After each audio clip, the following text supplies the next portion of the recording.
Olá, amigos e amigas, eu sou Felipe Schmidt, um dos anfitriões desse programa, e hoje teremos mais um episódio do Administra Mais Podcast. E aí, pessoal, tudo bem? Eu sou o Alan, sou o outro apresentador desse podcast, e hoje a gente tem um episódio muito especial, né, Felipe? Porque a gente está recebendo um grande gestor público, nosso ex-chefe, uma responsabilidade, É verdade. E nosso grande amigo, né? Verdade, pessoal. E só antes de começar o nosso bate-papo com essa pessoa fora da curva, diferenciada, o Administra Mais Podcast é um programa, uma realização da NM80 Assessoria, que é uma empresa que foi idealizada pelo Alan e por mim, e que trabalha com assessoria e consultoria em relações governamentais, gestão de convênios e captação de recursos para prefeituras, hospitais e para o terceiro setor. Então, vocês poderão seguir a NM80 nas redes sociais, vai estar aí na tela o nosso endereço, os nossos Instagrams pessoais também. E no dia de hoje nós queremos saber com quem que a gente vai conversar, Alan.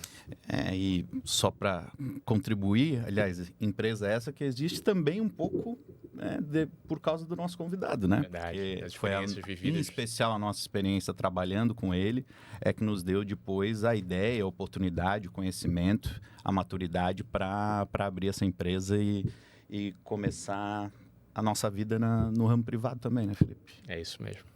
Então, bora lá. A gente tem conosco hoje, com muita alegria, um prazer recebê-lo, o atual diretor financeiro do BRDE, foi prefeito de Blumenau, foi deputado estadual, deputado federal, secretário de Estado da Saúde, e está conosco hoje aqui João Paulo Kleinbink. Seja bem-vindo, João. Obrigado, Felipe. Obrigado, Alan. Uma alegria por estar aqui com vocês, conversando com os gestores, basicamente, né? Os gestores públicos aqui de Santa Catarina.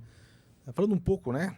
Talvez da experiência, daquilo que a gente viu.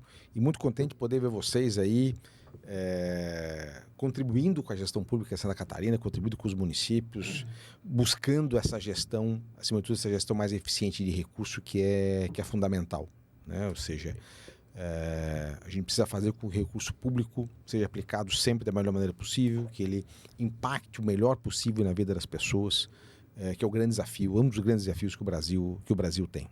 Com certeza, perfeito. E a gente vai falar muito sobre isso aí, né, nesse bate-papo, com certeza. Mas, João, vou tomar a liberdade de chamar de João, que eu não conseguiria falar diferente, depois de tantos anos de amizade e trabalho junto. Vamos começar lá no comecinho, rapidamente sobre isso. A gente não poderia deixar de falar, obviamente, do teu pai, que foi, né, governador de Santa Catarina, foi senador, foi prefeito de Blumenau, foi um homem extraordinário e marcante para Santa Catarina.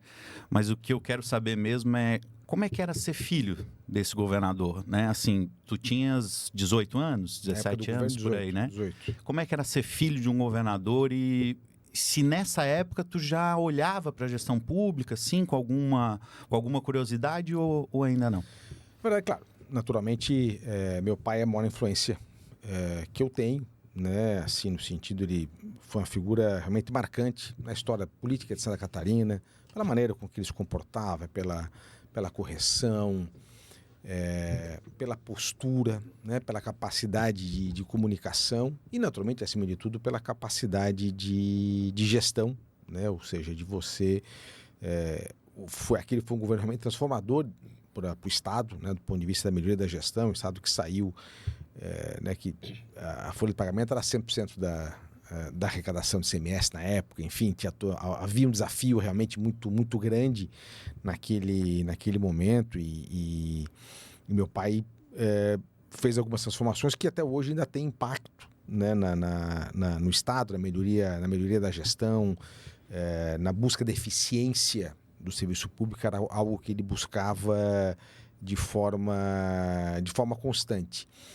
Claro que isso acaba me influenciou também, mas acima de tudo, eu acho que talvez o grande impacto, né, ou seja, aquilo que eu mais reconhecia nele era essa coisa de conversar com as pessoas e estar sempre preocupado como é que o governo poderia melhorar diretamente a vida das pessoas. O que o governo poderia fazer que melhoraria a vida das pessoas. Meu pai gostava muito de conversar com as pessoas com relação a isso. E eu, depois da minha prefeitura, várias vezes fazia o mesmo e das várias histórias que tinha, né? Uma que para mim era uma das marcantes foi uma vez que expressava muito bem esse lado, foi quando ele, eu lembro uma vez em casa, não como governador, mas como prefeito de Blumenau, na época, né, para quem é mais jovem não vai lembrar disso, mas houve um tempo que havia lista telefônica, né, que você houve consultava. Um tempo que não havia internet. Isso, então havia lista telefônica, mas havia duas listas. Havia a lista com o nome das pessoas. Amarela. E havia a lista que era por endereço, né, que é uma lista que você dividia os endereços naquela rua. E o pai chegava em casa, pegava a lista com o endereço, com a relação das ruas, né? O grande problema de Blumenau na época era a água, com a relação das ruas que tinham sido ligadas à água naquele dia, e ia ligando um para um da lista. O cara chegava em casa, ligava. Metade desligava o telefone na primeira tentativa. Que não acreditava. Sei bem, né? Então eu ligava só, aqui é o prefeito Clarno Bing, estou ligando porque hoje foi ligada a água na sua casa, eu quero saber se está certo, se você já viu, se a pressão está boa. Então esse nível de proximidade era muito, muito grande. Acho que esse a gente está falando de conselho, né? De gestão pública, enfim, e do que impacta. Essa coisa de você conversar, ela tem um impacto realmente muito grande. Vou dar outro exemplo, daí, de novo, não do governo do estado, mas da época da Secretaria de Agricultura. Foi em que ano? 83 e 86. Foi quando ele realmente apareceu para Santa Catarina, exatamente. Né? Ele era deputado federal, tinha sido diretor da Celesc, e foi quando ele realmente nasceu para a política, foi ali, né? De novo, com uma gestão absolutamente inovadora, marcante. E o grande programa, então nós estamos falando aí de quase 45 anos atrás. Tá? Eu ainda ando no estado e na área agrícola as pessoas ainda fazem referência a este momento, especialmente a um programa na época que chamava Troca-Troca, que hoje, né, com todas as linhas de financiamento que existem, nós lá no banco, hoje, né, no BRDE, nós operamos muita linha, né, para agricultura, para agricultores, para cooperativas. Né? Então, hoje, se olhar, pensar 45 anos atrás, não havia isso. Claro. Né? Realmente não tinha, as oportunidades de financiamento eram poucas. Você tinha um juro, infelizmente, a gente teve uma inflação muito alta na época no Brasil, um juro que era muito alto. E o pai, conversando com os agricultores, enfim, questionando, né, por que o investimento em equipamento era tão pouco, qual era a dificuldade que eles tinham para isso. E o cara disse para ele o seguinte: olha, doutor, o meu problema é que eu não sei fazer conta. Eu não sei fazer conta com juro, coisa. Eu não sei se eu vou pegar agora. De Santa Catarina, 1983. Quanto eu vou conseguir pagar, não sei e tal. Essa é a grande dificuldade. Agora, em milho eu sei fazer conta. Em milho eu sei fazer conta. Daí o pai ficou aqui na cabeça e disse: olha, então tá aí uma ideia. Né? E bolou um programa que era um financiamento, que a conta era feita em saco de milho e não em dinheiro. O programa, no fundo, era um seguro rural. Né? Ou seja, você contratava um trator e contratava um conjunto de sacos de milho com esse trator. Né? Se o preço do milho tivesse maior, você podia vender o milho e pagar o financiamento e ficar com a diferença. Se não, o Estado ficava com o teu milho e pagava o financiamento. Na verdade, era isso. Sim. O programa era isso. Só que o agricultor, ele sabia, quando ele contratava, quanta saca de milho ele ia pagar, independente do preço. Se sentia seguro. Independente do preço. Isso dava segurança para ele. Porque ele sabia, não, beleza, eu vou comprar esse trator vai me custar 100 sacas de milho. Eu sei 500. Quanto eu vou conseguir produzir a mais com isso aqui, eu vou pagar o trator em 100 sacas de milho. Independente do preço que o milho vai estar, daqui eu não vou quebrar. Então, isso foi revolucionário em Santa Catarina. Né? Tão revolucionário que 45 anos depois... Sou prova disso. Eu ainda falo... Eu ouvi algumas histórias sobre isso. Então, essa capacidade de ouvir, de entender o problema das pessoas e criar solução para isso é aquilo que eu tenho dele mais marcante e que de forma imperfeita eu tenho tentado replicar no meu dia a dia, na época da prefeitura, de você conseguir isso. Acho que é um grande desafio, né? E gestão, no fundo, pode ser resumida a isso, né? É você conseguir resolver da melhor, mais eficiente possível as dores que as pessoas têm. É isso. Né? Você precisa... Então, e nada melhor do que você entender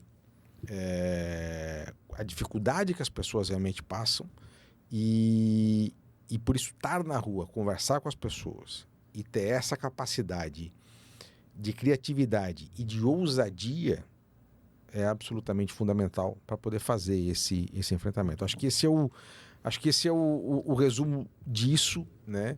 E uma das cenas mais marcantes aí, né? Tá falando do meu início, a minha primeira eleição que eu disputei foi de deputado estadual 2002. Em 2002. Quantos né? anos?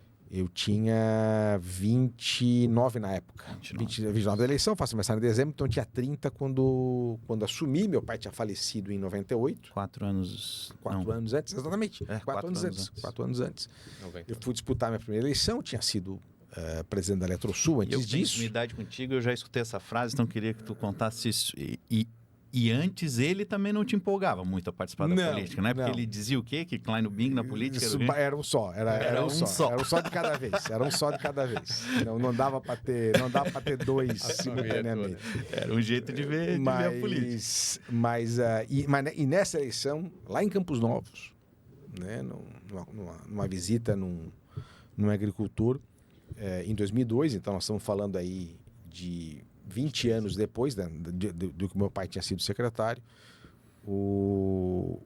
a pessoa orgulhosamente me levou para um galpão que ele tinha um trator antigo lá com o adesivo da eleição de 90 colocado em cima do trator, tamanho impacto que aquilo teve na vida dele. Então, acho que é isso, né? E esse é o impacto que realmente esse programa, ele foi transformador de fato na agricultura na época de Santa Catarina. Forte que deixa antes, né, só para colaborar aqui, o desafio é esse, assim. Eu acho que hoje tem muita prefeitura que é até capaz de rodar durante uma gestão por conta dos servidores efetivos, para fazer feijão com arroz, para pagar o boleto no fim do mês. E quando tu eleges um novo time de gestores, por isso que o gestor chega com a sua equipe, é para ter a capacidade, não só fazer ela rodar mais rápido, mas é isso, tiver que mudar o rumo, para garantir que chegue ao destino de uma forma mais eficiente, gastando menos. Se o atalho da viagem for mais seguro e econômico, e tem que ter a ousadia de experimentar algumas coisas como a gente já viu tu experimentando, né? Então, essa tentativa, tentar elaborar o tempo todo, a eleição não termina em si ouvir, só. né? Ouvir, eu acho que a gente já começou com ótimas dicas aqui, né? Para quem nos ouve aí em casa. Do João Paulo. Ouvir é sempre bom, porque a gente não pode se encastelar no poder, né, João Paulo? Já passasse por vários cargos públicos, sabes bem disso, e às vezes o poder ele é solitário, né? E a gente acha que sabe de tudo, que é tudo do nosso jeito, e tu vê, numa ideia de um agricultor simples, lá do interior de Santa Catarina, o Dr. Wilson fez um espetacular programa que deu para ele ser reconhecido por Santa Catarina e ter essa carreira meteórica que ele teve chegando ao governo do Estado e ao Senado da República. E falando do Senado da República, é só uma coisa marcante que talvez nem todo mundo saiba, mas o senador Wilson Klein Bing foi fundamental também no processo da aprovação da Lei de Responsabilidade Fiscal já no governo, primeiro governo FHC. Né? Exatamente. Que vai na linha daquilo que tu diz. Isso, ele foi o grande defensor da questão da... Ela acabou sendo aprovada em 2001, então ele já tinha falecido, na verdade, quando ela foi aprovada. Mas a gestão dela, a discussão dela dentro do Senado, dentro do governo, né, começou com ele. Né, ele que trouxe essa pauta, né, de novo, essa é uma pauta hoje que todo mundo reconhece que é importante, especialmente, né, depois do Plano Real, com essa habilidade econômica que o Brasil viveu, a questão da responsabilidade do governo, ela passou a ser cada vez mais cobrada, mas não era assim no passado, que às vezes a gente esquece, né? Nem sempre foi assim. Nem sempre foi assim. A gente pensa no mundo como ele é hoje, a gente esquece que não era assim. Né? E ele que levou de forma muito forte essa pauta quando muitos não acreditavam que essa pauta fosse possível no Brasil. Que achavam que o governo jamais conseguiria ser responsável. Talvez por tudo que ele tenha vivido, especialmente aqui no governo do Estado, na prefeitura, enfim. Ele tinha isso muito forte, né, com ele. Né? E levou essa pauta para dentro do governo e acabou, na verdade, criando a discussão que acabou redundando na Lei de Responsabilidade Fiscal lá em 2001. E se tu me permite, Alan, assim, é tão transformadora essa posição, a gente que trabalhou lá, tem muitos colegas catarinenses que perguntam como é que é Brasília e tal. E a qualidade dos parlamentares catarinenses, entre eles aqui, cada um faz o seu julgamento do mérito. Mas na régua brasileira, ela é Sem normalmente dúvida. acima da média. Sem dúvida. E uma coisa que a gente percebeu lá na Câmara é que quando um parlamentar está dedicado, um grupo de parlamentares dedicado a tomar uma pauta por bandeira, sem ser a bandeira, a pauta da internet, mas a pauta das comissões, da articulação séria, acaba conseguindo avançar até um certo ponto, porque o debate fica muito na superficialidade. Então, não é diferente na prefeitura. Talvez não vá dar para mudar tudo numa lambada só, como diz o outro.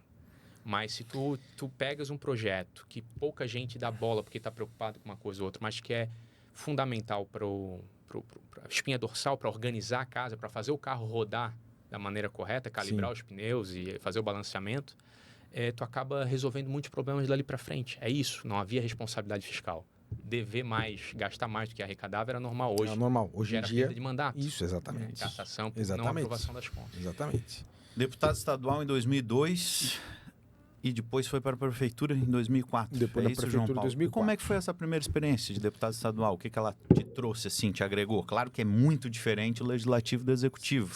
Sem dúvida. Na época, né, acho que ela ajudou.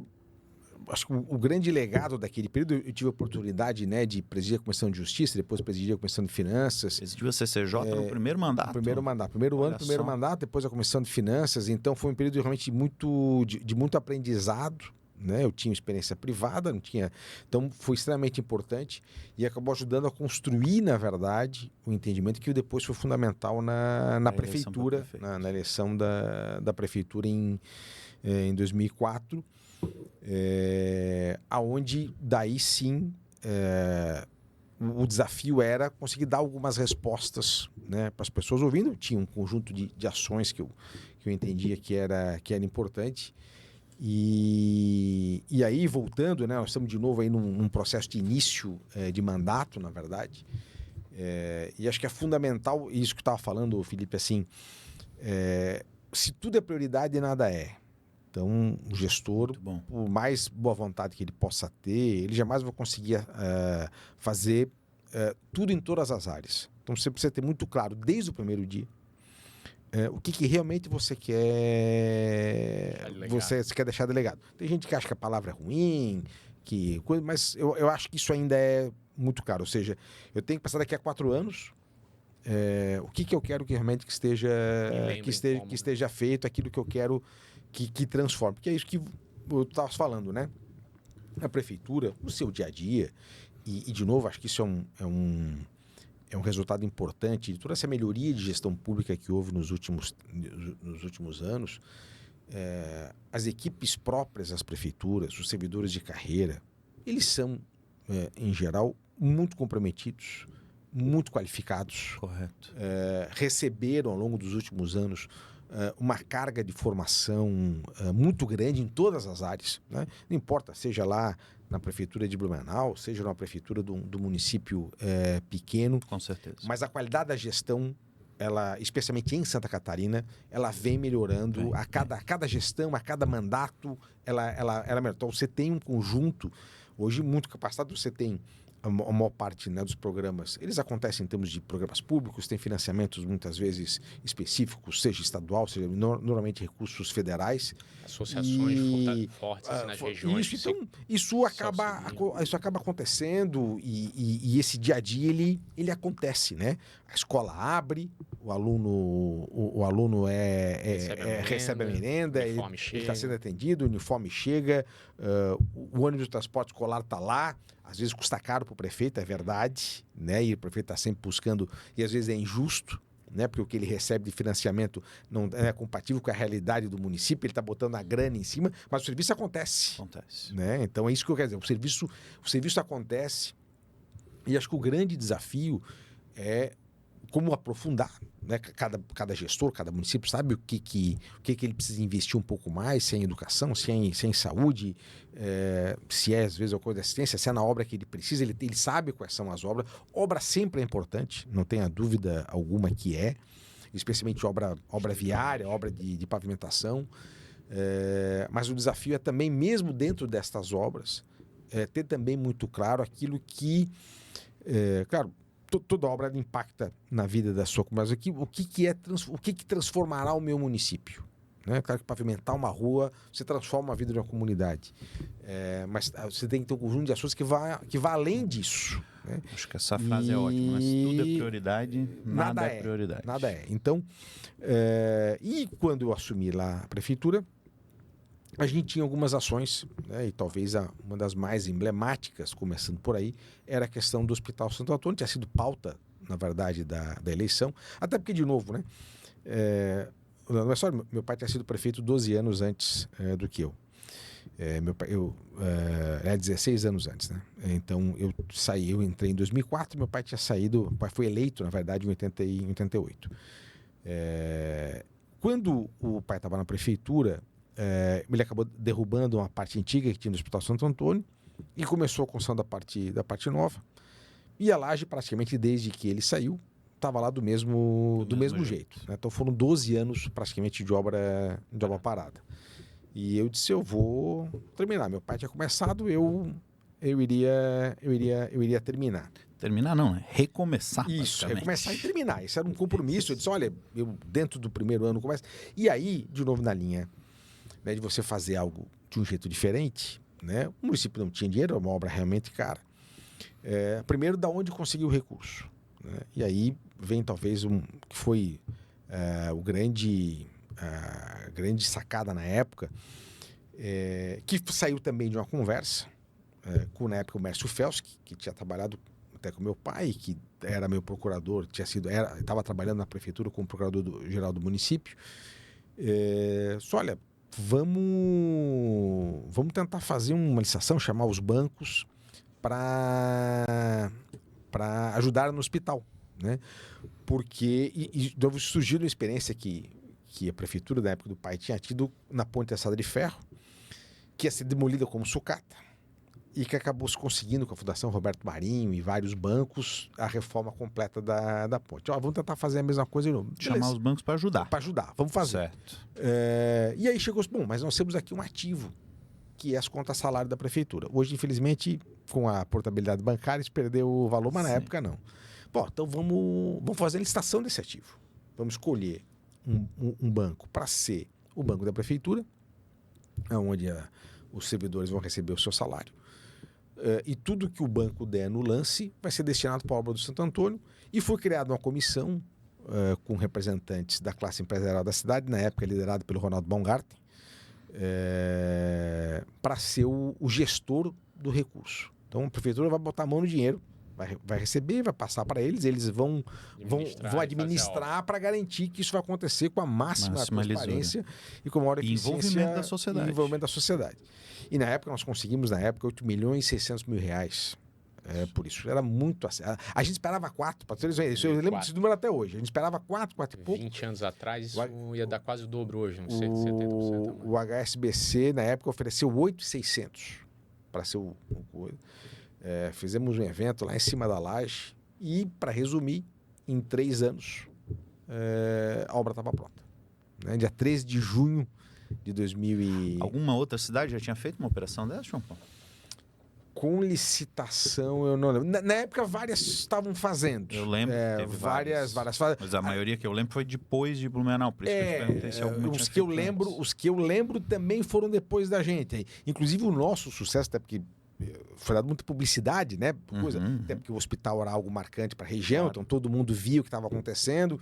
E aí vários municípios eu sei que fizeram depois. Antes, realmente, eu não me lembro. Aquilo que a gente falou antes, né? A criatividade. Eu não me lembro. E tá sempre os ouvidos abertos para escutar uma boa ideia. Foi, né? Talvez, acho que tive a oportunidade de participar, de viabilizar algumas questões foram extremamente importantes, mas essa do hospital, por tudo, pelo impacto que o hospital tem na cidade, né, pela forma como o recurso, de poder ter terminado uma obra que o pai começou. Pela forma com que aconteceu, né, pela forma como o recurso foi conseguido, pelo envolvimento da sociedade. Essa comissão ela existe até hoje.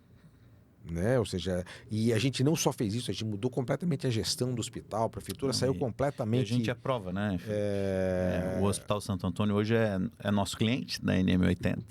Então, a gente é prova desse envolvimento empresarial que segue lá no hospital de maneira muito forte. E do reconhecimento também que eles fazem. E a sociedade hoje, porque não é só na construção, a sociedade hoje ela se envolve de fato na gestão do hospital. E é por isso que o hospital consegue, do ponto de vista de recurso, né, se eu comparar com outros hospitais municipais semelhantes, ele é o mais eficiente do ponto de vista de recursos. Com certeza. Né? Justamente por conta desse envolvimento todo que a sociedade tem dentro da gestão. A prefeitura hoje influencia muito pouco na gestão do hospital. E isso é absolutamente administrar com o apoio da sociedade é sempre fundamental. Mais fácil, né? E por conta disso, né, criou-se a sociedade, entendeu o processo, criou uma cultura de participação que persiste até hoje. Né? Então, isso foi extremamente importante. Então, eu digo assim, essa obra é marcante por tudo isso, não pelo resultado físico apenas, mas pelo envolvimento todo da sociedade que persiste até hoje. E foi realmente, talvez, um dos grandes momentos do meu mandato foi aquele 13 de junho. Eu tinha mania de dar data de inauguração para as coisas, né?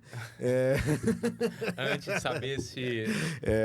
sei bem, pessoal, sei bem. Então, 13 de junho, que é dia de Santo Antônio, só dia 13 de junho vai ser feita a inauguração. Essa da data, então eu vou contar uma história aí agora. Na época que o João Paulo era prefeito, eu era só um estudante da FURB e era presidente do DCE da FURB. Dentro da FURB já era bastante coisa.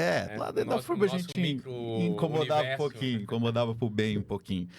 E o maior evento que a gente fazia lá no DCE era o FUCO, Festival Universitário da Canção, Cultura e Arte.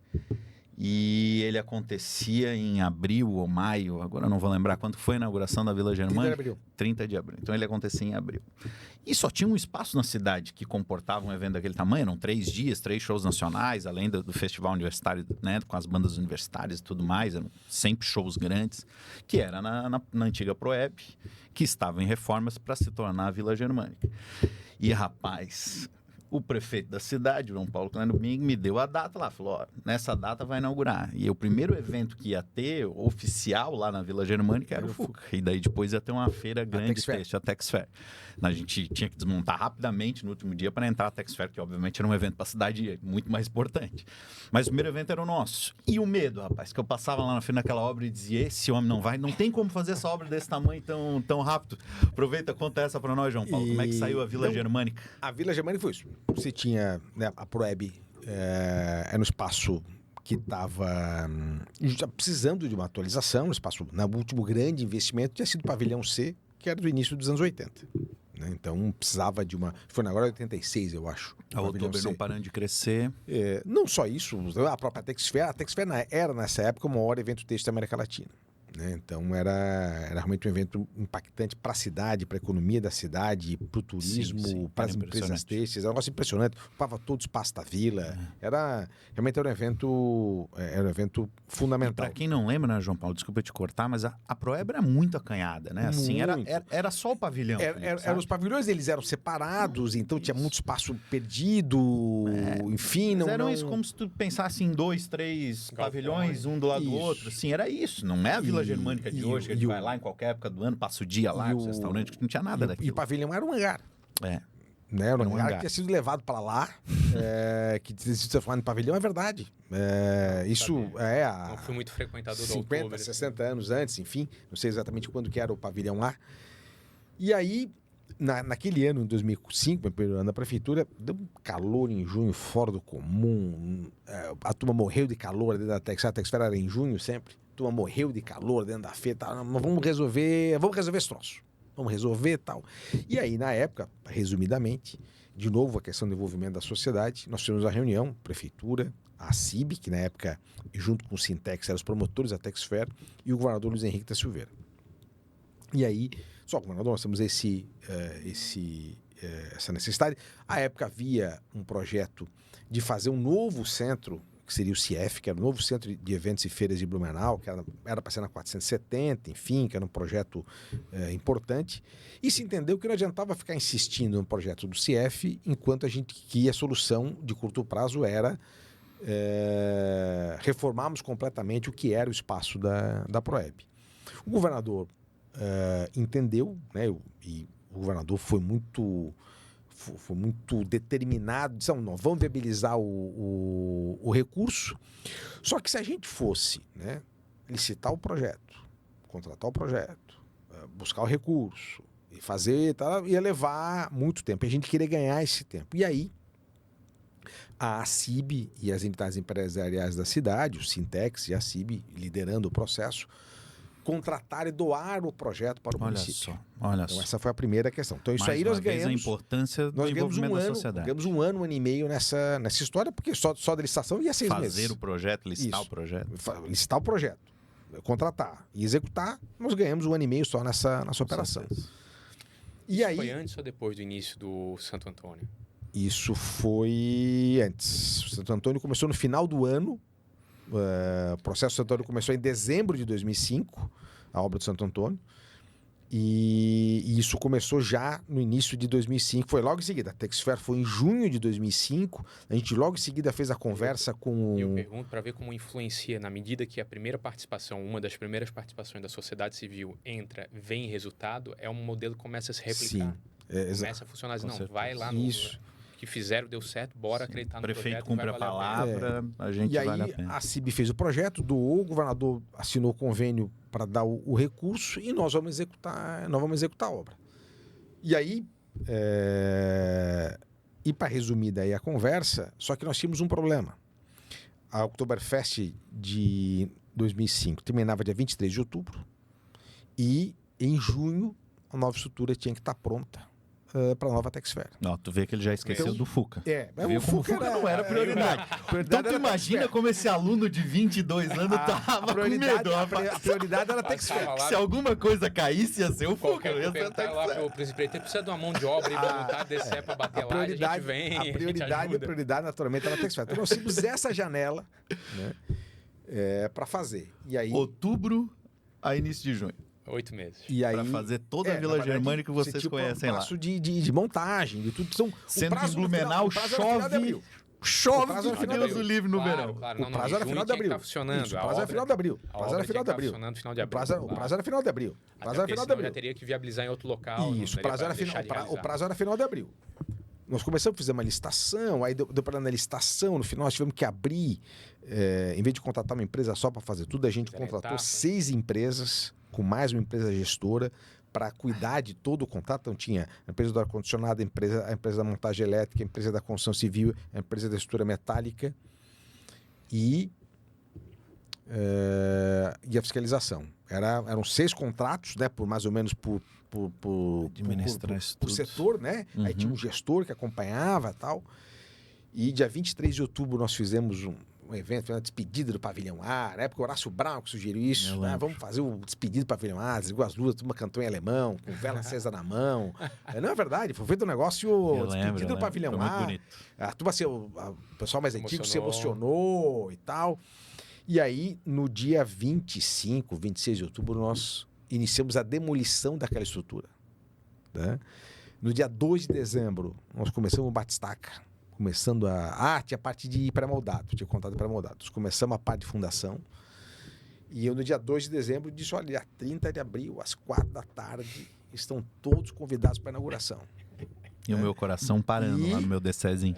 Dia 30 de abril, às 4 da tarde, fizemos a inauguração Tu só com tava uma esperando avaliação, pausar, a turma tava tendo que fazer, com imagina uma avaliação só. de 1,5% do orçamento original. Né? Então, a obra. nós fizemos dentro do que estava contratado. Né? Foi um processo assim, realmente. Eu ia na obra todo dia. Eu saía de casa de manhã, passava lá para ver, acompanhava com a turma e depois ia para a prefeitura. Ia todo dia na obra, todo dia.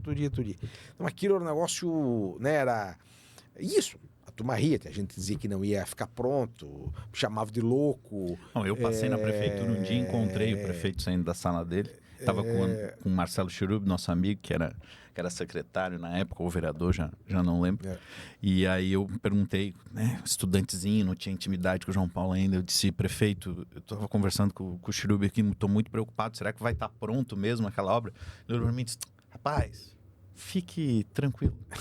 Eu falei que vai inaugurar, vai inaugurar. Não tem... Se vocês derem é sorte, porque a Techsfera era para ser primeiro.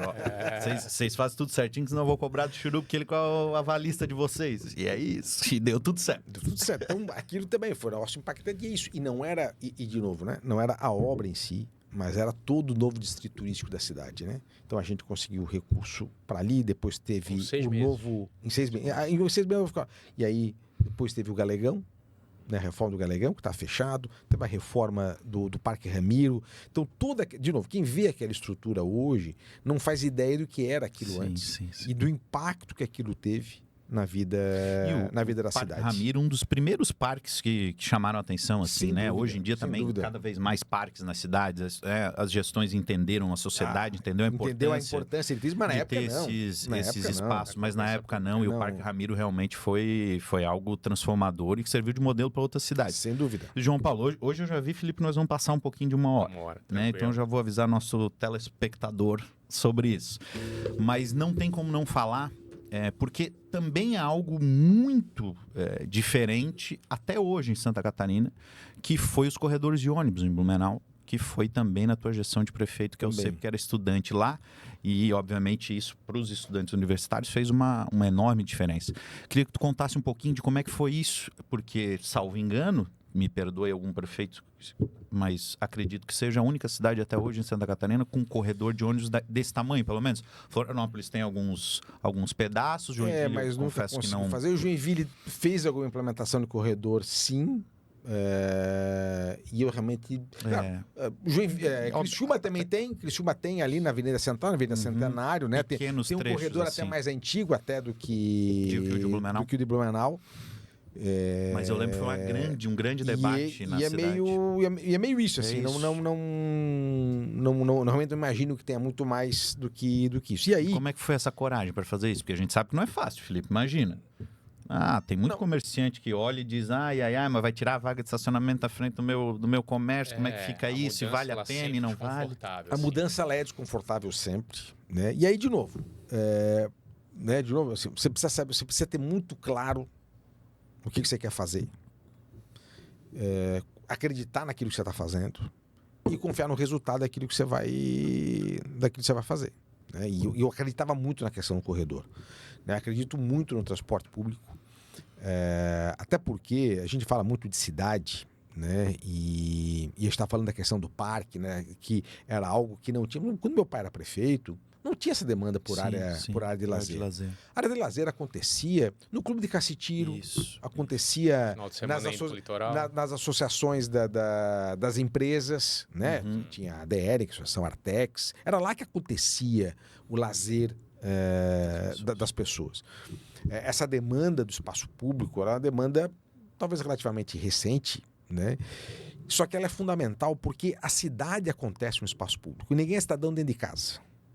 Você é cidadão na calçada, você é cidadão na rua, você é cidadão no parque, na praça, é lá no espaço público, no espaço de encontro que você é de fato cidadão.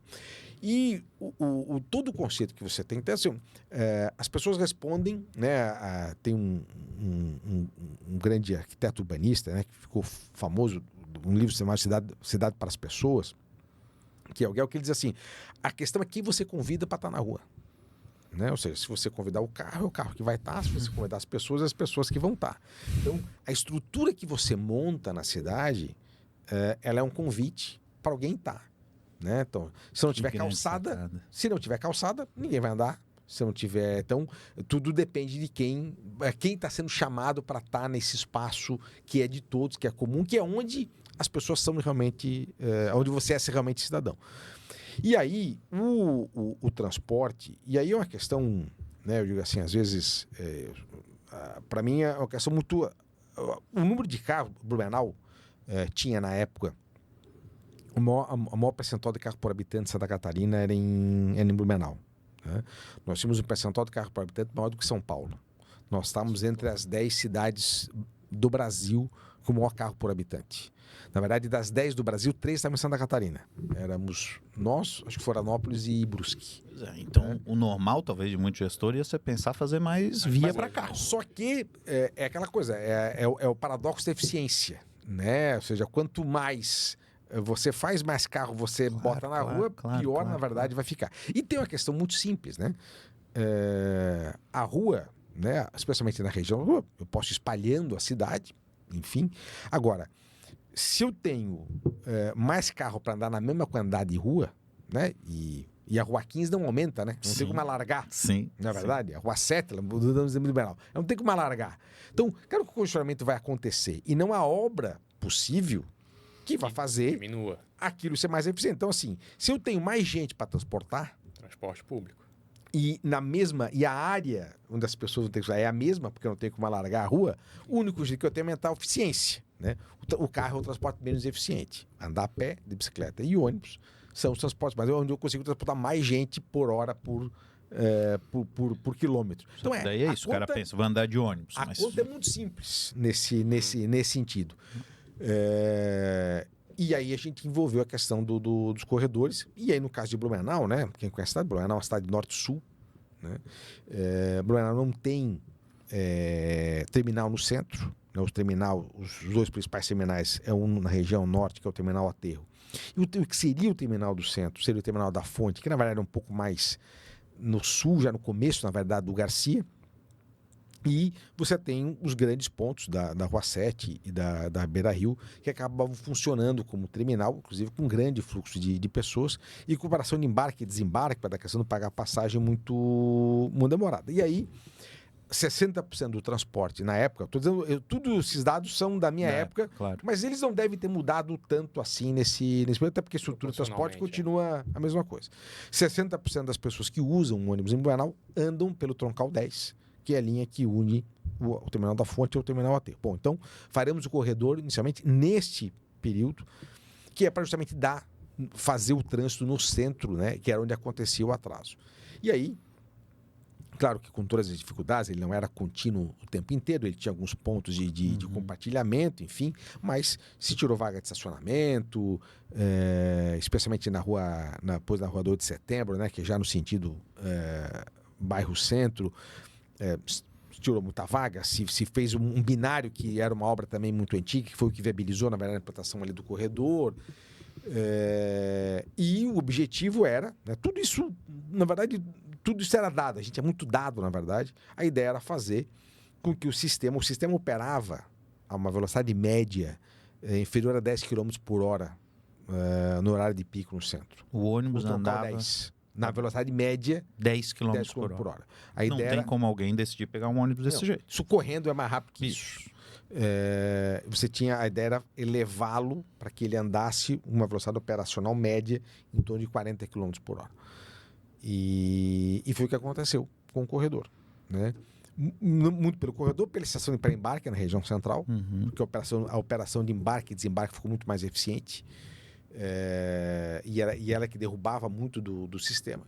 E foi também algo revolucionário, né? De novo, muita gente não acreditava que ele fosse possível, houve muita oposição. E aí, para resumir, eu um dia houve um evento da educação no município, daí estava conversando com algumas professoras, um colégio, e ela disse: professor, prefeito, eu tenho uma reclamação para fazer aí do corredor recém-implantado. O que foi? Não, eu estou chegando 15 minutos mais cedo no colégio. Pode ser de 15 minutos mais tarde de casa. Esse é o grande problema. Esse é o grande elogio para o prefeito resolver. Pode ser 15 minutos mais tarde de casa. Então, o corredor foi realmente marcante. Entregou o resultado pretendido. No início, planejado. E claro que hoje, pós-pandemia, né, de novo falando dos números de Blumenau, né, o sistema de Blumenau hoje deve talvez estar transportando no máximo 70% do que transportava antes da pandemia, né? Eu, quando era prefeito, lutei muito contra o subsídio para o transporte, achando que isso era só bom no dia que a gente dava. No dia seguinte custava caro e depois o benefício se perdia e custava muito caro para isso. Hoje eu reconheço que pós-pandemia é impossível você ter um sistema em Blumenau, aqui em Florianópolis, aonde for, que não tem algum nível de subsídio. A questão é o que você faz dele, né? É o que resultado você entrega para esse subsídio, como que esse subsídio é feito. Até porque hoje no banco nós estamos discutindo você financiar, por exemplo, ônibus elétrico com ar-condicionado através dos municípios, para que isso conte como parte do subsídio, né? Considerando que você vai estar reduzindo. Porque a passagem é uma conta muito simples. É quanto o sistema custa dividido por quantas pessoas estão usando. Do lucro do... Estão usando. Não, mas o sistema custo envolvendo isso. Com lucro, tá. Então, acontece. O grande problema, o que pressiona o custo... É baixa adesão. Não é o aumento do custo. O que pressiona o preço da passagem é que a cada ano o número de pessoas diminui. E na pandemia isso foi muito impactante. E na pandemia as pessoas se reorganizaram, né? Ele comprou carro, comprou uma moto, comprou uma bicicleta, arrumou uma carona, se mudou. Ele ficou 6 meses sem transporte, né? O próprio trabalho, a relação trabalho mudou. Muita gente hoje trabalha em casa. Então, houve uma mudança. Então, as pessoas se reorganizaram e essa reorganização persiste até hoje. Então, eu reconheço isso. A questão é como você pode fazer isso. E sobre isso, rapidamente, é isso que é o desafio. Eu esperar do gestor que tenha a capacidade de parar para pensar de que forma a grana que eu estou botando como subsídio precisa acontecer para eu ter um melhor resultado lá. Então, assim, a empresa que administra, o cara que toca, é o balanço lá. Deu o subsídio, eu estou mantendo a margem de lucro, toca do jeito que está. Me parece mais fácil partir do gestor que precisa entregar ao cidadão o resultado, a sugestão de uma dinâmica diferente do transporte para ser mais atrativo, seduzir a pessoa, o usuário a voltar a usar, do que necessariamente da concessionária que está lá operando, que está preocupado com o preço do diesel, com a oficina que vai o pneu, e não necessariamente com o fluxo. Isso. E hoje, claro, o sistema em Blumenau, ele vinha perdendo usuário ao longo do... O único ano em que o sistema não perdeu usuário foi na implantação do corredor. Então, porque melhorou o serviço. Melhorou o serviço. E naquele ano a gente conseguiu estabilizar. Então aqui veio perdendo um pouquinho, cara. A pandemia, esse processo foi marcante, né? E quer ver um exemplo desse? Assim, cidades pequenas que mantinham um subsídio relativamente pequeno para atender 4 ônibus numa cidade pequena. Sim. O que ele gastava de subsídio, hoje ele consegue manter 1 ou 2 ônibus integralmente, porque já era o que ele gastava, mas caiu a demanda. Então, ele consegue atender de graça e tem acontecido. Então, você tem que fazer uma discussão, aí, olhando para os municípios médios, para grandes, que tem sistemas públicos de transporte, como é que você vai atrair esse usuário para dentro do sistema de volta? Há quem diga que a gratuidade pode ser uma opção. Eu, particularmente, não acho que a gratuidade vai resolver o problema.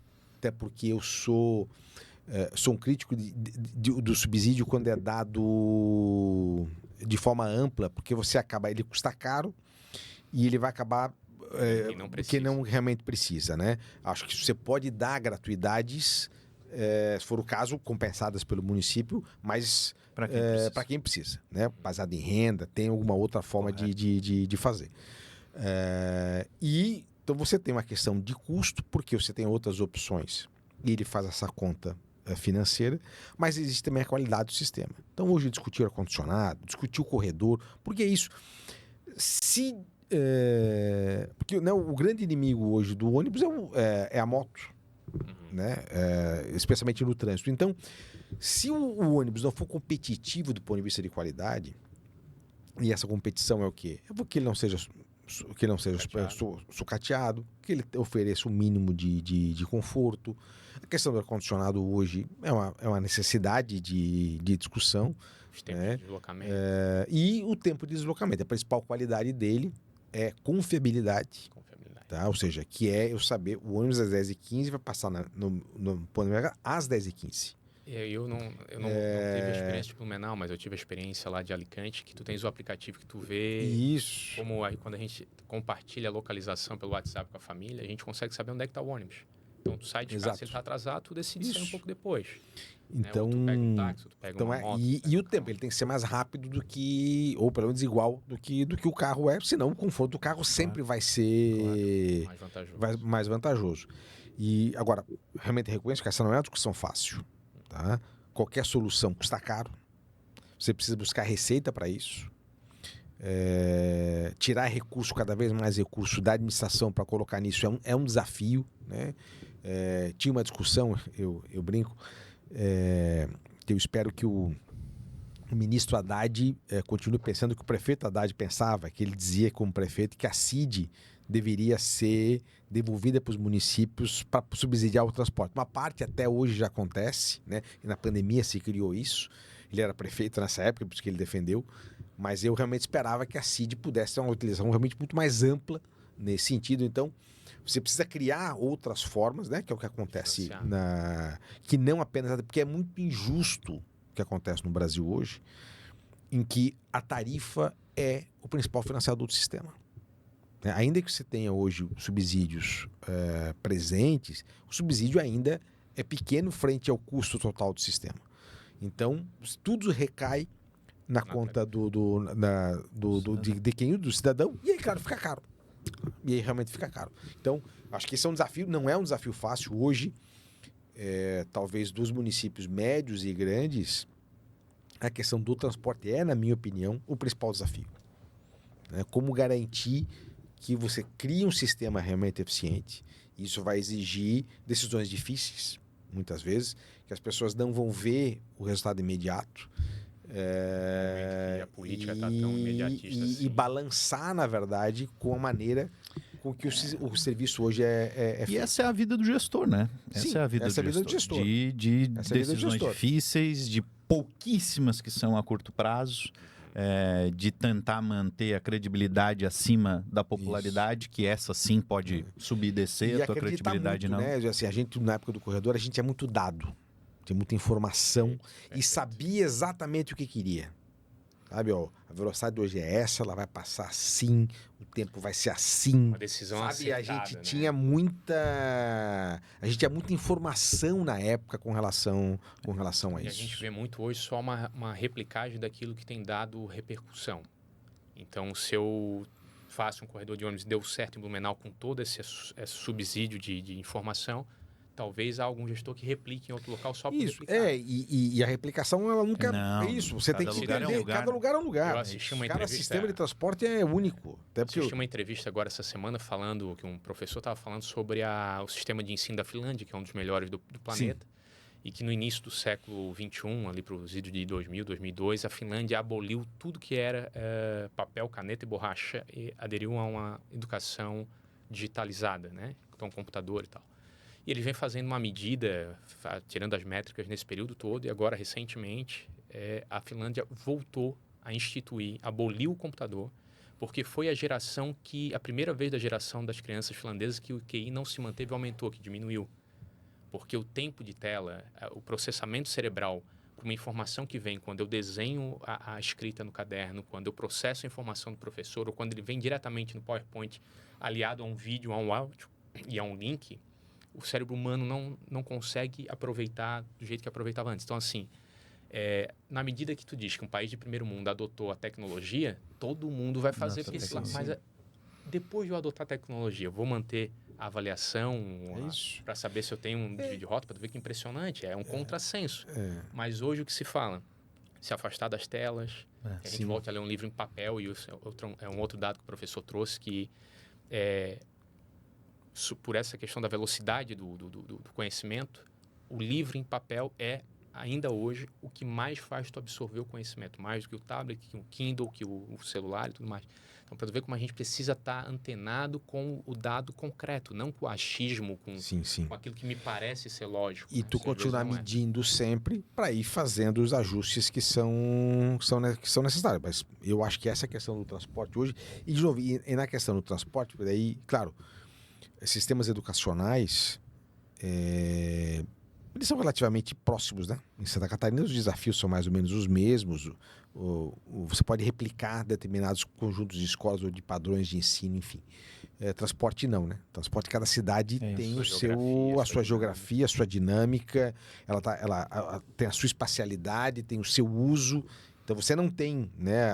A solução não é a mesma. Você tem princípios que são os mesmos. E o princípio é você convidar as pessoas para estarem ocupando esse espaço e a priorização do transporte. Como isso vai acontecer? Aí cada lugar tem o seu desafio. Já ouvimos falar muito, só para a gente tentar talvez até encerrar o lance da mobilidade, mas a gente já ouviu falar muito sobre a questão da cidade de 15 minutos, que ela é uma teoria que viria na contramão daquilo que se fez ao longo da vida, que foi criar o setor industrial, o setor comercial, o setor residencial.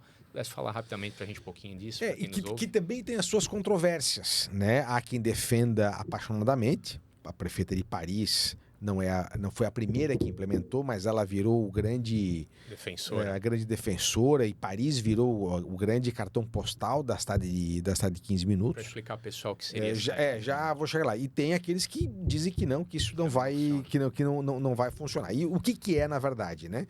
É isso.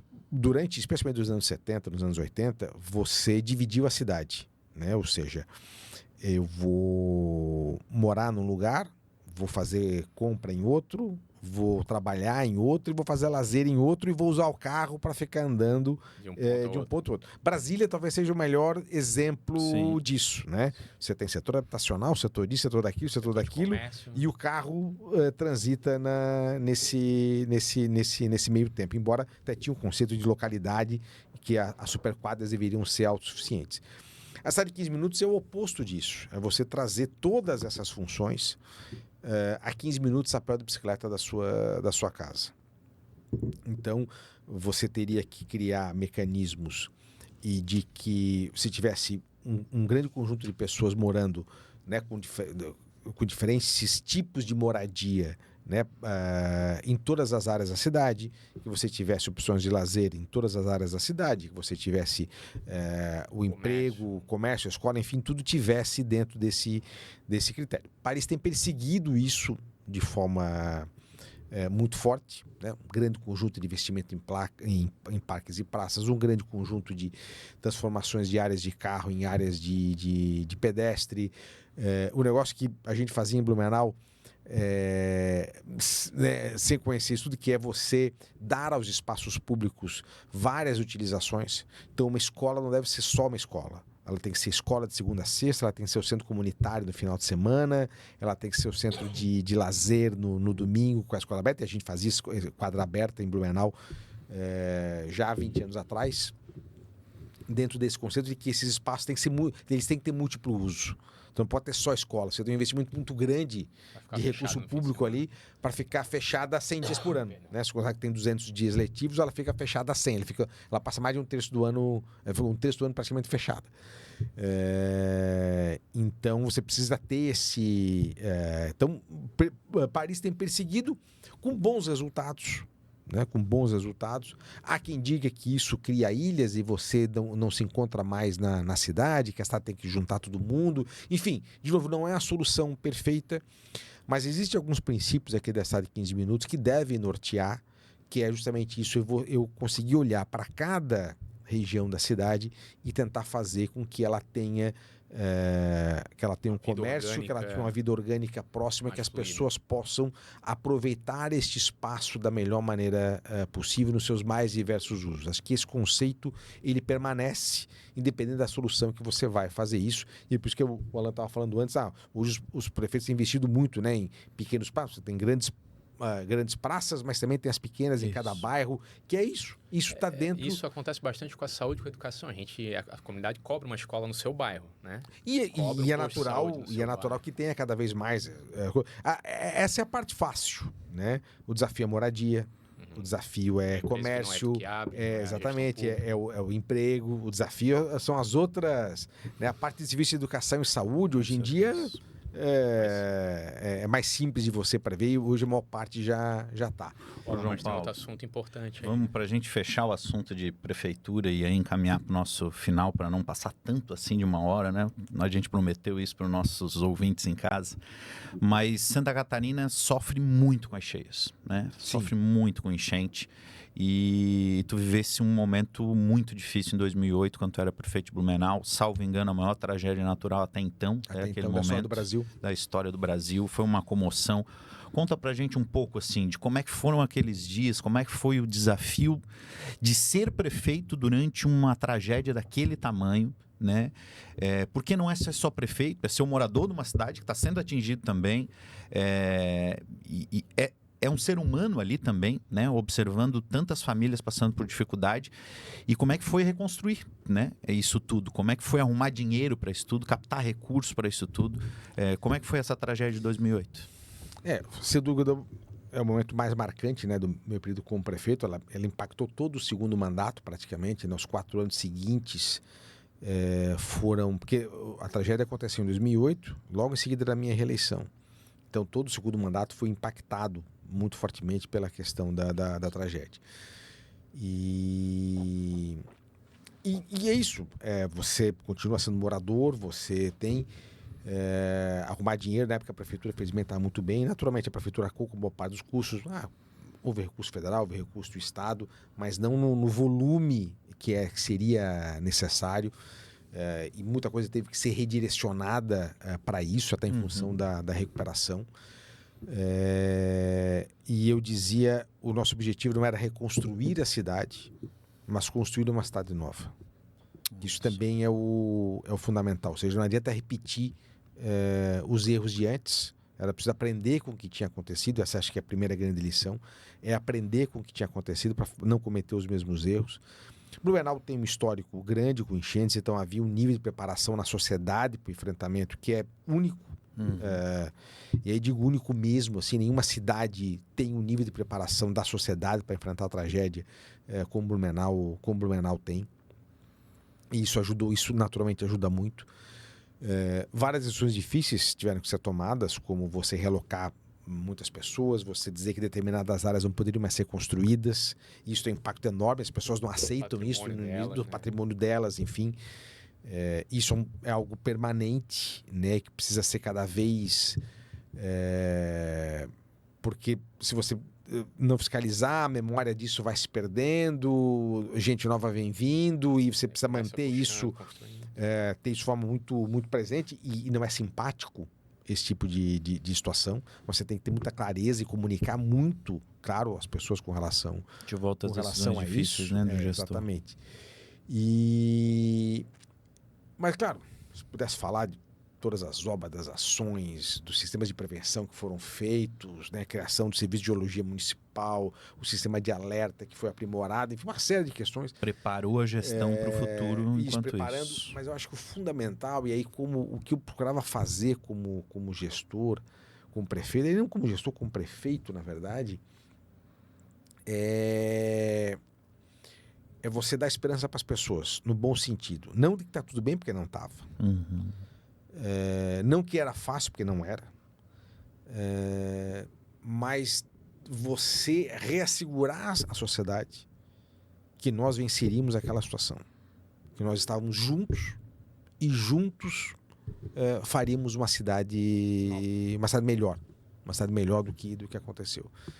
Eu acho que esse era o grande desafio e fazer isso de forma realmente porque essa também permanente. É o papel de um prefeito, né? Isso também naquele momento talvez o principal ser o papel animador da cidade, ser o líder quando a cidade precisa. Isso. Acho que esse é muito marcante, assim, eu me lembro de ver na capa do Diário Catarinense uma vez tu debaixo de chuva, de capa, de galocha e tal, e a gente acompanhava naquela época, não tinha rede social, a internet ainda muito incipiente, acompanhava pelos grandes meios de comunicação.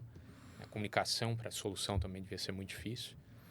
E era um negócio surreal, assim, a gente começava a ouvir o que a cidade devastada, e várias foram as histórias que depois a gente foi ouvindo do prefeito João Paulo, que foi dormir na prefeitura, e que coisas que, assim, para ti eu sei que são normais, mas aquilo que o Alan falou, às vezes o poder ele te encastela num ponto que tu acha que tu tens que ir com a tua família para um outro canto, e daí de lá vai decidir a vida das pessoas.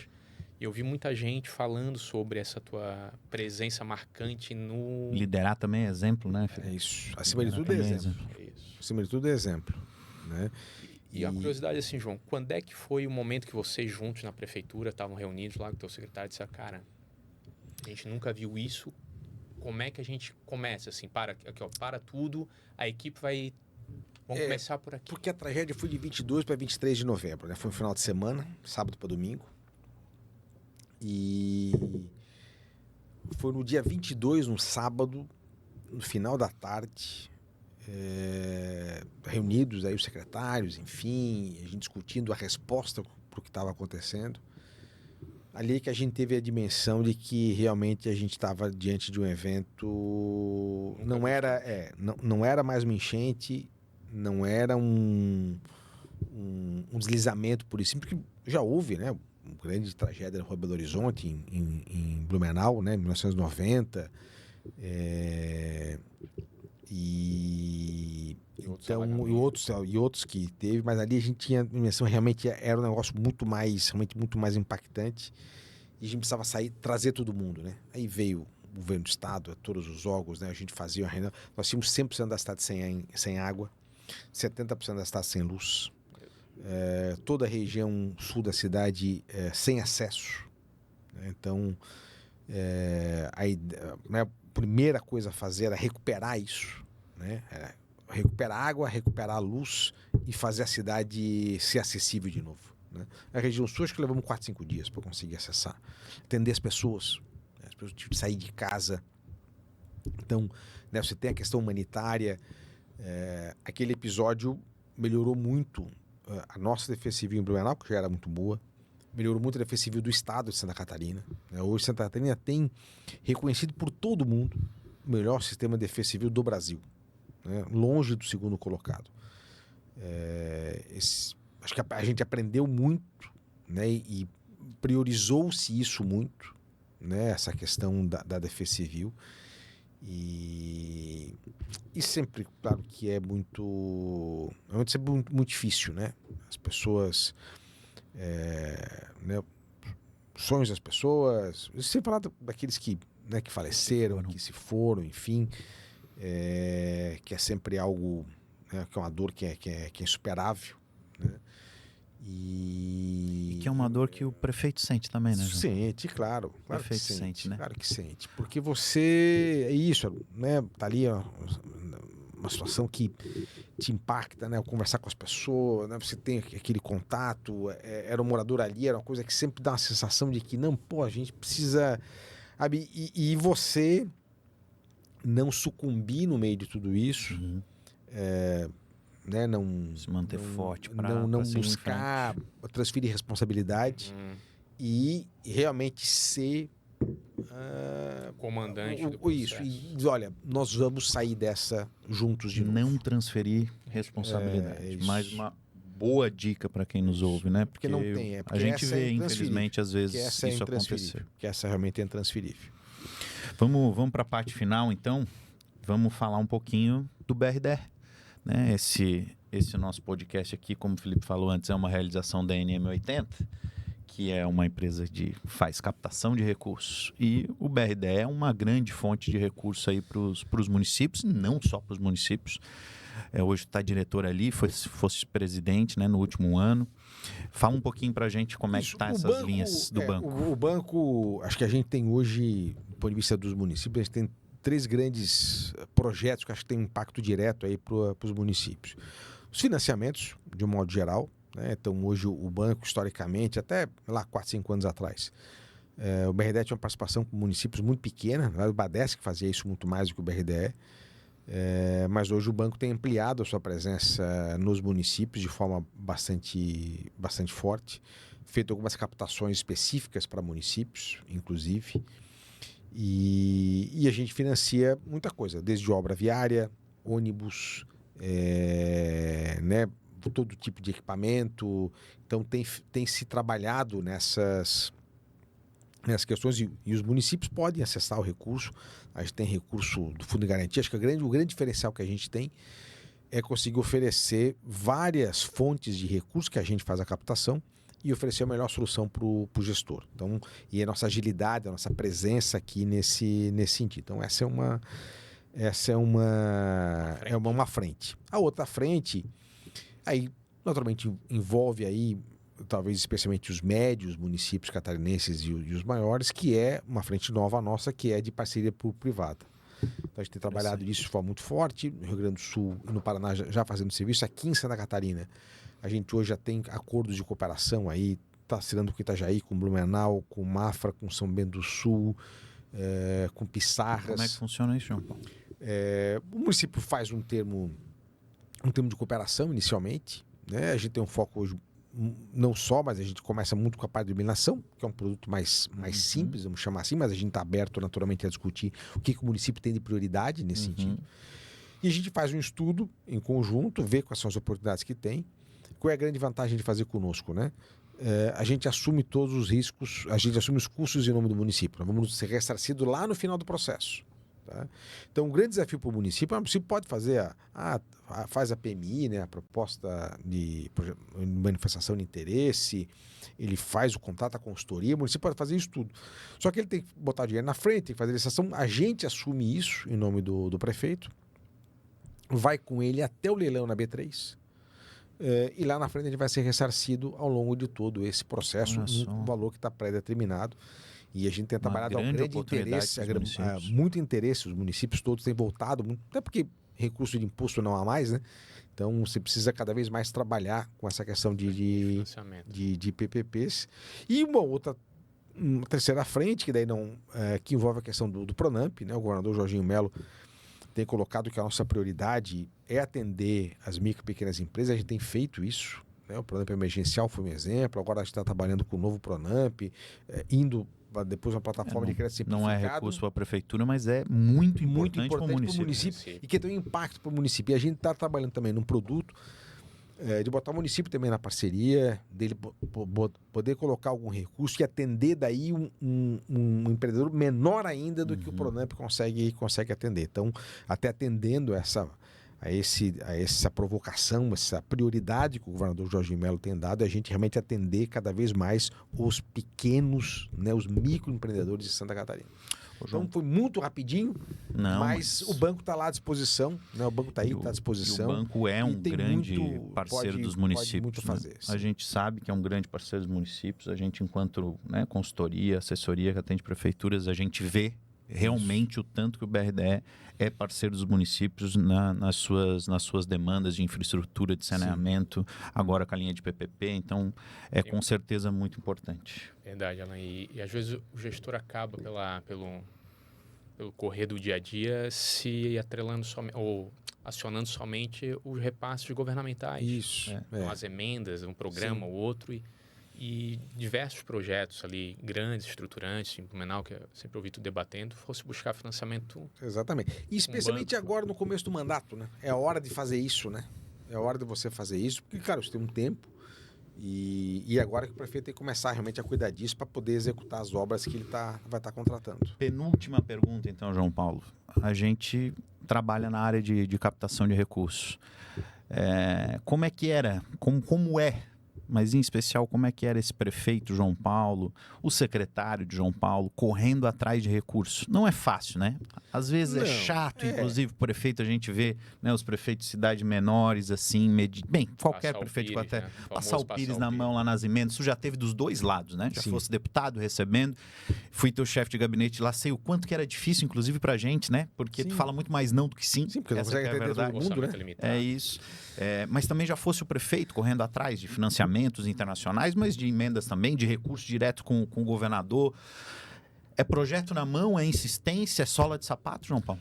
Projeto na mão, sola de sapato, insistência, saber o que é prioridade, já que tu não vai conseguir ganhar tudo, tem que saber exatamente aquilo que vai fazer. E depois, naturalmente, capacidade de execução e de gestão desse contrato, né? Porque a captação não termina quando tu arruma o dinheiro, né? Quando o dinheiro entra. Depois tu tens que executar a obra, prestar conta disso. Continuar apto que dá exatamente, porque senão se tu descuidar disso, depois tu acaba impactando no teu município. Uma grande briga nossa essa, inclusive, né? E uma das razões pela qual a gente idealizou esse negócio. É isso mesmo. Lá no gabinete, né? A gente trabalhou junto com o deputado João Paulo, então o deputado João Paulo Canubing, e o que me afligia lá era ver que o prefeito, eu sempre dizia, tem dois tipos de prefeito, de político. O cara que vem no prazo certo, faz a boa conversa, leva, e tem o prefeito que às vezes por estar desavisado, veio na semana após a emenda já fechou e pegou o restinho, então assim, não é tão bem articulado.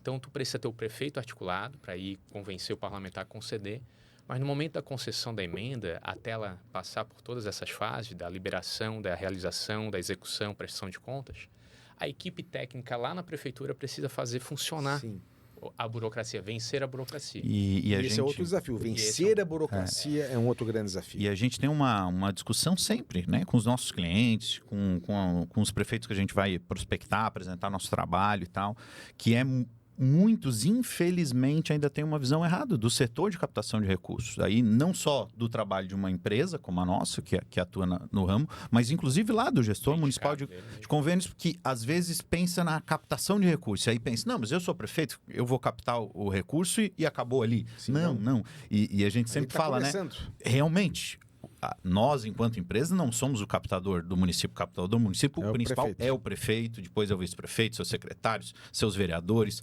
Mas de conseguir a assinatura lá daquele papel, sim, até a fase final lá da prestação de contas. E transformar isso na obra é um desafio. E é aí que a gente atua. Um exemplo, uma história que a gente vivenciou com o prefeito que nós visitamos, que, né, não vamos citar o nome, mas que ele disse o seguinte, não, eu tenho essa impressão quando a gente fala em captação de recursos, a gente captou? Não, a gente pode até ter planejado junto com o gestor, mas o gestor é o melhor promotor do seu município. Até porque a decisão que sempre é política, e é o prefeito que faz a política, a boa política do município. E ele disse o seguinte, perguntou para a gente, se vocês conseguem me dizer qual que é o meu teto de MAC, de investimento em saúde média e alta complexidade? Daí o Alan já puxou no telefone, o senhor tem tanto? Pois é. Porque eu tive em Brasília, eu consegui 7 milhões de reais em emendas para a saúde, eram 2 milhões em agora PAP, né? Programa de Atenção Primária, e o resto em MAC, só que o teto dele para MAC era 2 milhões. E só pode receber o MAC. Ou seja, 3 milhões, que ao invés de ele ter pedido 3 milhões a mais de MAC, ele poderia ter pedido 1 milhão para infraestrutura. Sim, turismo. Então, aí, a falta da coordenação, da orientação, o prefeito não precisa saber tudo, ele só precisa que a equipe dele consiga. Entra uma assessoria como a nossa, porque a gente vivenciou, e agora não é só uma questão de negócio, é uma questão de defesa do nosso Estado. O dinheiro que se perde indicando para cá, volta para o Orçamento Geral da União e não cai mais dentro do Estado de Santa Catarina. Não volta nem para o gabinete do deputado, né? Se a gente pudesse indicar para outro lugar, né? O parlamentar. Vamos lá, Felipe. Não, e é isso. João, a gente está chegando ao final. Primeiro, agradecer muito a tua presença aqui, né?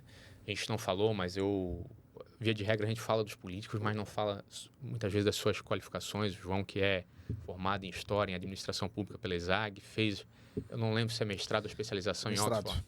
Tive a oportunidade de visitá-lo lá, para mim foi uma experiência muito especial. Eu estava também estudando, fazendo meu mestrado na Espanha, mas por sugestão do João. O João disse, olha, às vezes tem um voo low cost aqui barato e tal, e tinha, daí toquei para lá. E muito legal, né? Um cara com a experiência que o João Paulo já tem. A gente precisa ver, ir no fazer museu. Um mestrado em Oxford, porque, gente, foi agora aí que ele fez. Faz 2 anos aí, não era quando era gurizão, não. Já estava com os cabelos brancos quando ele fez esse Isso não mestrado. É porque a gente está na tua frente, mas tu sempre soubesse, a gente admira muito, porque a tua história política não é o teu currículo por si só. Tu segue se qualificando, sendo um cara em busca de novos resultados, conhecimento. Eu tive uma oportunidade de ir no museu. Eu, na metade do museu, eu parei de olhar para o museu, ficava olhando para ele e disse, cara, como é que ele sabe que a túnica ali branca era do rei persa que foi para a guerra? E daí a origem, como é que foi que o Australopiteco saiu daqui para lá? Disse, não, tudo bem, mas é surreal, o cara é um historiador, né? Então, assim, a tua qualificação faz para a gente, tinha uma referência técnica muito forte, para além da administração, a gestão pública.